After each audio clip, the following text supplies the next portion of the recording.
Mulle ei meeldi kõht lotendab ja tagumik on suur. Mulle ei meeldi mu kõht. Et see kõht nagu segab. Kintsud, puusad ja vöökoht. Ma ei kannata neid lotendavaid käsi. Lõualott. Kõht. Kõht ongi, mida ma vihkan. Need 12 inimest astusid esimese sammu, et muuta oma elu. Kuid enne veel pidid nad silma vaatama oma minevikule. Süüa, hästi palju süüa. Tahaks kohe süüa jälle kõik. Nad jagati 2 meeskonda. Siin on sinine meeskond ja siin on punane meeskond. Mõlemad meeskonnad said endale treeneri, kellel on ainult üks eesmärk – viia oma meeskond võiduni. Ma pigistan alati oma trennist inimestelt välja selle viimase. Oleme valmis tänasest uut elu alustama. Kuid kaalul on rohkem kui ainult kilod. 50 000 Eesti krooni.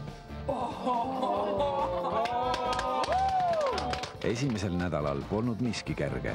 Kõht jääb tõesti tühjaks, jah. Meeskonnad võistlesid autotirimises. Nad seisid silmitsi oma esimese kiusatusega. Üks kanal tohib 25 kätte kõverdust. Ning kohtusid uuesti kaalumisel. Kõige rohkem võttis kaalust alla Andrus Hoov. Kuid meeskondade saatuse otsustas Andrus P. Punane meeskond pidi esimesena istuma välja hääletamise laua taha. Lahkujaks oli protsentuaalselt kõige vähem kaalu kaotanud Linda.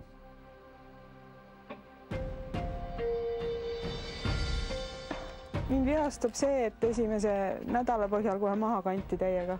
Ja mind vihastab see, et see tuba teeb seal kokku mängu. Kas kaotus sunnib punast meeskonda sel nädalal rohkem pingutama?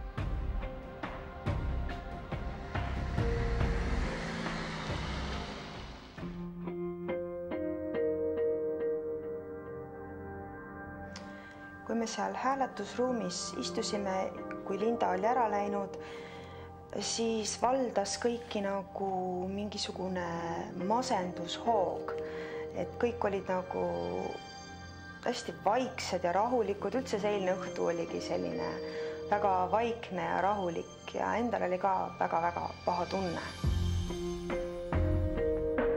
Alati ei ole tähtis, et kas meeldib inimene või mitte, vaid ikka see, et kas temast oleks järgmine kord võib-olla nii palju kasu olnud või mitte, kui ta seekord ei pingutanud. Äkki ta ei pinguta ka järgmine kord.